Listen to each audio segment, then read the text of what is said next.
We are very pleased and fortunate to have Sharon Burrow with us today.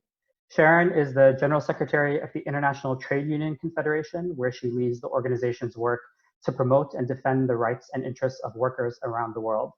For those unaware, the ITUC represents 207 million workers through its 331 affiliated organizations within 163 countries and territories. And we're very proud to call the ITUC a WBA ally.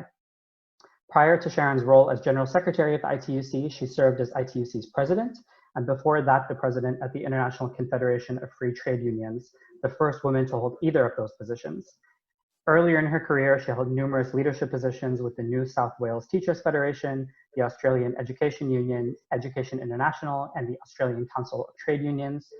She's been recognized extensively for her leadership in this space, serving as a member of the governing body of the International Labour Organization, a member of the Stakeholder Council of the Global Reporting Initiative, a commissioner on the Business and Sustainable Development Commission, and a co-chair of the 2018 World Economic Forum's annual meeting in Davos.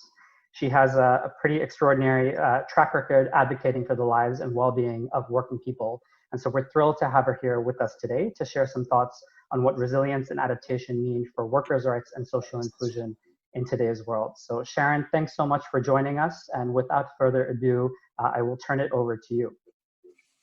Thank you. And I'm delighted to be with you. And I really appreciate all of the different perspectives thinking through the world we are now in and the world we want to create.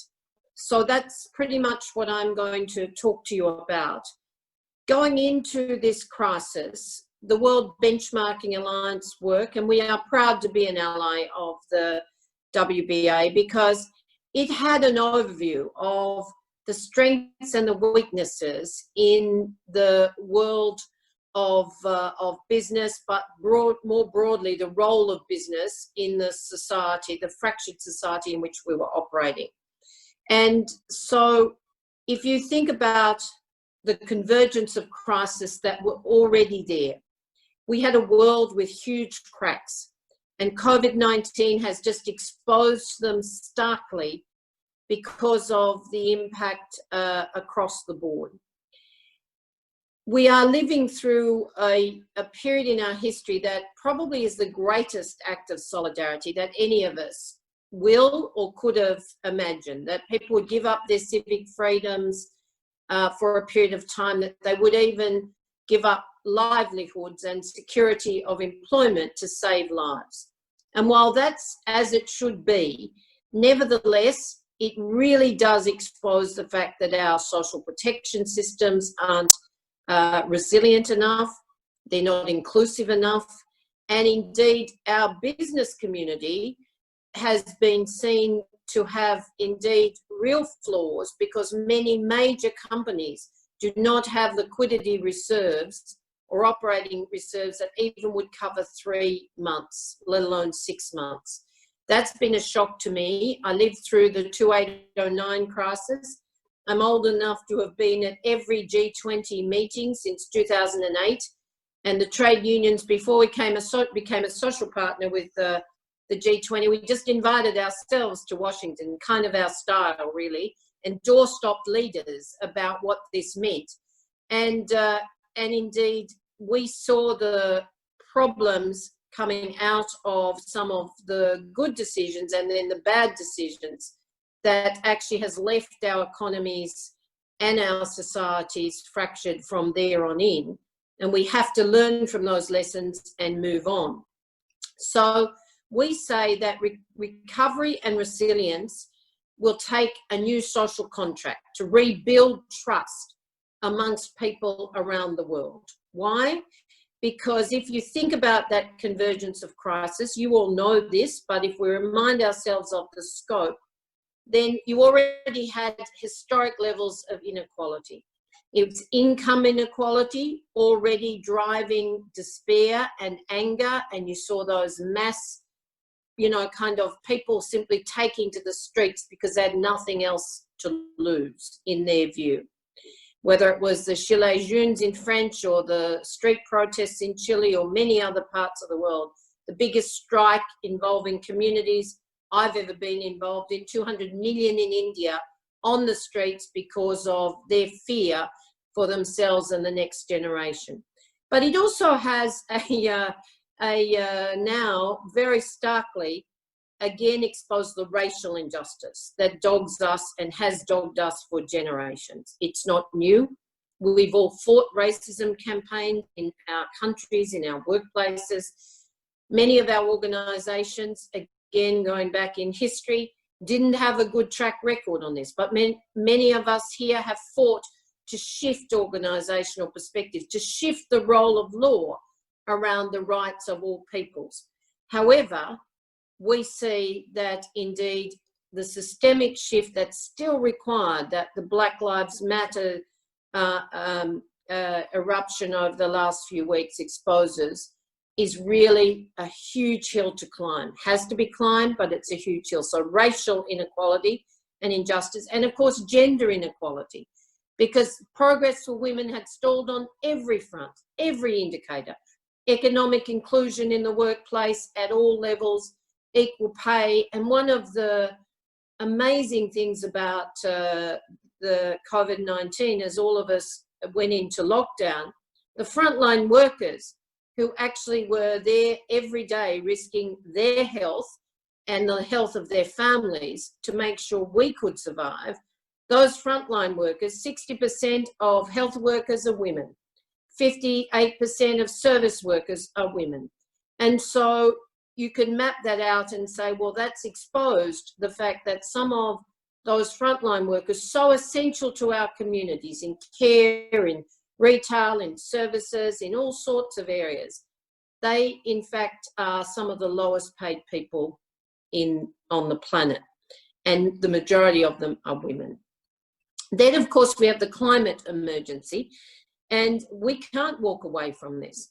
We kind of created a pictorial slogan years ago by saying there are no jobs on a dead planet. It's painful for trade unions, but we simply don't have a choice, because it isn't actually the planet that will die. It's actually the extinction, the risk of extinction of millions and billions of people who are indeed the human race. So it's an extinction crisis for us. So we have to shift every sector of the community, but every sector of the economy. And that's, again, a very large hill to climb, but it has to be done. And then, of course, we already had real fractures in our public services, because with inequality, it brought, all of the attendant lobbying against tax, against, all measure of the economic kind of constraints that would provide for the funding for our vital public service. So never again can we have health and care and education underfunded. And in addition to those and other fractures, I haven't even talked about conflict and the threats of the rise in warfare, in refugees, even military, even nuclear warfare. But in addition to all of that, then COVID-19 comes along, and it's a health crisis, first and foremost. We can't lose sight of that. But it's also a social and an economic crisis, and increasingly a human rights crisis, because it's a tragedy to say that there are authoritarian leaders and some of our corporates who are actually using it to attack human rights and workers' rights, to actually reduce their obligations and to have greater control. So we have a divided world between the companies that I work with, who know they have to change and they want the world to change, because they're also conscious that they have children and grandchildren. I've been incredibly inspired by many of the business leaders, ironically, who've written to me very proud of the fact that they've joined despite the risk of the Black Lives Matter demonstrations, pushed in some ways by their children, but just, I think, a realisation that it's time we all spoke up about injustices everywhere. And at the same time, there's this huge divide between, those, the corporate CEOs, but also their associations and ourselves, who put aside our differences and said, we're in this together. We have to build a social and economic future where people and planet are equal to economy. And then there's this other dark side of the corporate world who actually is looking for opportunity from this. And while, you know, if you want to look at something that isn't just, it is a failure of governance. We have 60% of the global workforce now working informally. So the risk to jobs could be as high as 300 million jobs or full-time equivalent hours. And already in the informal economy, 60% of that workforce, then we have 1.6 billion without livelihoods facing destitution. And Oxfam, the World Bank and others say 500 million people could be thrown back into poverty. So that's the dark side of that. And then we have a government picture where, again, you have governments who are working desperately with us to build a social protection fund, a global social protection fund. We're spending about $10 trillion in projected spend in the crisis phase, could be as high as that by the end of, by the time we get to some point of hope in the recovery. And yet it would take just 37.7, I think, billion in that 10 trillion to actually fund universal social protection, health and income support for the poorest countries. Now, if we can't do that now, when? It's been a promise for almost a decade. It's 1.3 in the SDGs. Let's get it done. So, you know, I'm just giving you that example because global solidarity, while most countries are doing similar things in response, the coordinated global solidarity with multilateralism in crisis is a real other part of that sort of, you know, fissure or cracks in our global governance structures. So what do we do about it? The point is, we have to say all of these problems exist. What is a recovery strategy that acknowledges that builds a better future and builds a resilience for global shocks, whether they're 5 years in the making, 10, whatever it might be. We know we'll continue to have extreme weather events from climate change. We know that there's conflict in too many places in the world. We know that there could be economic aftershocks from, well, there will be economic aftershocks from this because we've seen a collapse in non-essential supply chains that is nothing short of frightening. The irony for people like me is I've spent, you know, too many years fighting against the dehumanizing exploitation of many of our supply chains, only now to be trying to save them, notwithstanding the fact that we still want to put a floor of rights and prosperity there, because some of those developing countries will just be devastated, totally devastated. And we have three threats to that. There already was a slump in global demand, which was closing factories in many of those key manufacturing sectors. We now have a very real and understandable debate about, it was sort of there, but it wasn't very large, about relocalization or reshoring with 3D printing and rebuilding capacity in some countries for essential products to be able to scale up so people don't get caught out again without the kind of medical and protective equipment they need. And then, of course, we have on top of that a shifting set of parameters around what companies are ordering. So, you know, there is a huge challenge to build an economy, an inclusive economy, where we can share trade more fairly. And of course, we need to go back to some of the policy settings that are simply not used. I grew up with a notion that competition policy, unions didn't always like it, but competition policy was actually religion. That was a basic tenet of the economy. You couldn't get too big so that you were a global monopoly or oligopsonies could exist. Now, of course, if you look at, you know, the companies that were forced to close their doors, and many did so willingly, again, part of that global solidarity, but they couldn't make any income, whereas the Amazons of the world were just raking in the profits. So global monopoly power, particularly with the tech companies, is now an extraordinary piece of the picture. In fact, one of my favourite journalists, if you don't follow her, do, Rana Furaha from the US, from the New York Times, actually from the Financial Times, she actually wrote a piece the other day about the new oligarchs. And we all know the kind of perspective of what that word means. And it was, of course, some of the big tech companies. And it's such an accurate description of an unregulated monopoly power now driving, you know, the world in which we are operating. So what is in our recovery plans for a new social contract? And I'll go very quickly through these. Job, of course, job protection and job creation, income protection. By the way, to create jobs, we know what the recipe is. It's investment in enabling green infrastructure, in industry policy, both of which are vital for the climate change shift, and it's in care. You get those three areas of the economy, and I would add repair of ecosystems, and you have a massive job opportunity and a way to reshape our environmental frame as well as our social frame in terms of sharing care responsibility.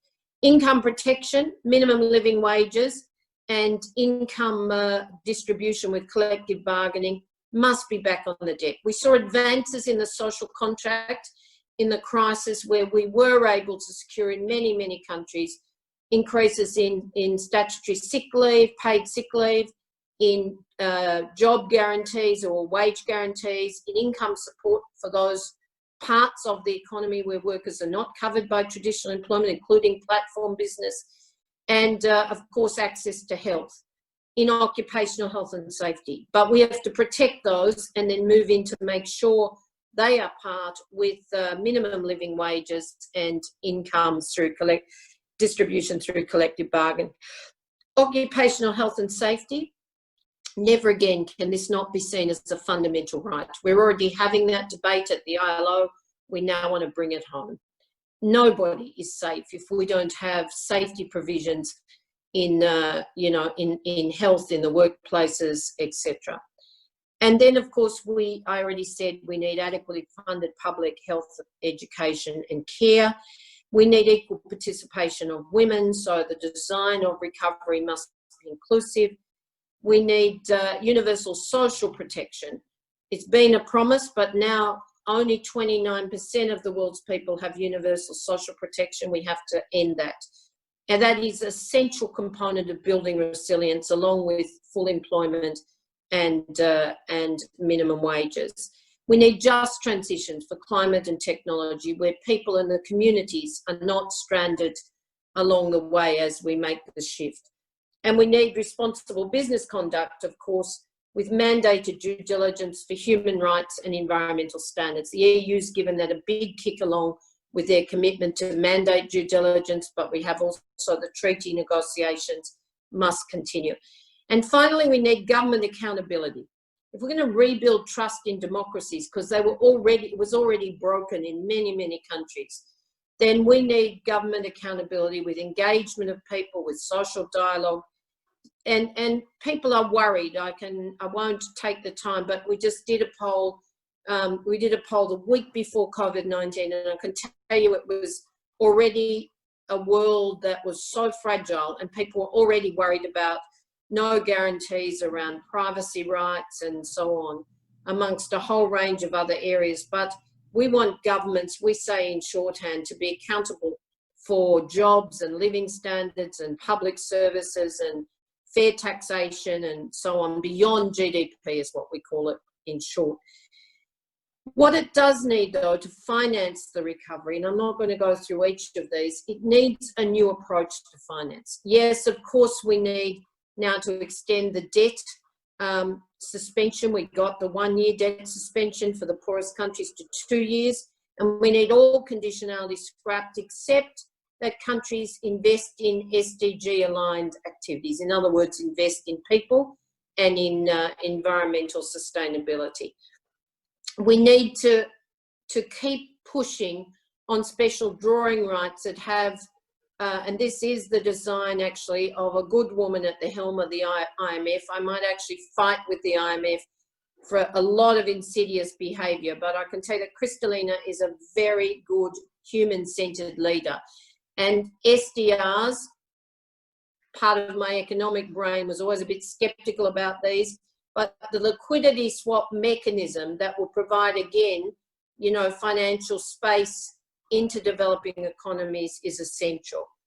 We need to go, though, to, you know, we need to relook at the taxation sphere. We need not just to settle what's already promised in terms of elimination of tax havens, but we certainly need to see home financial transaction tax, maybe combined now with a broader digital tax and the kind of wealth taxes. When you're getting so many billionaires and now a possible trillionaire in Jeff Bezos, come on, we have to be, why do we make wealth as a world if we're not prepared to share it?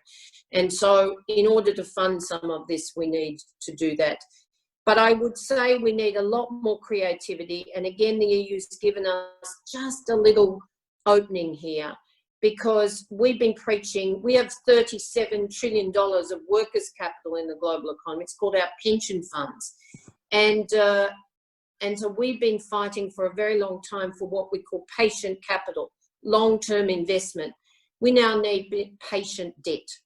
And the EU's, you know, recovery package gives a sizable amount of money that's available on a no-cost or low-cost loan basis, effectively, with at least a 10-year window for repayment.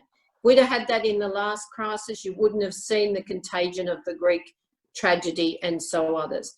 And I will leave you, because you are the World Benchmarking Alliance, with the thought that we need the ratings agencies to actually get out of the way. The destruction of the bond market and the ratings agencies in the Great Recession just a decade ago meant that there was no space for recovery and fiscal consolidation leveraged off growth or patient debt. We need to have a relook at debt and what it means. And also maybe some radical thinking. If governments are bailing out companies with our support, if it flows not just to business continuity, but through to wages and protection of industries, then what's the sort of challenge to think through, well, what are our key industries for the future, and why wouldn't you do that? We're not just conditionality, they don't use tax havens and they don't engage in shareholder buybacks, but actually maybe equity. So you're actually also looking at a different type of debt that could actually be a return over time to the people whose money, after all, citizens, taxpayers' money, that is actually going into the corporate world. So we have a lot to think about. We need the creative minds amongst you, but recovery plans must be inclusive of everybody. They must go to the things that give people hope, a job, a good job, a fair wage, social protection, our public services, but they also must build the foundations that guarantee that those areas of resilience will be there to deal with the next shock. Otherwise, we will waste what could be the greatest crisis in our history if we're facing a depression 3 times the size of the 1930s. So people and planet must be aligned with economy, and we must get that right. Thank you.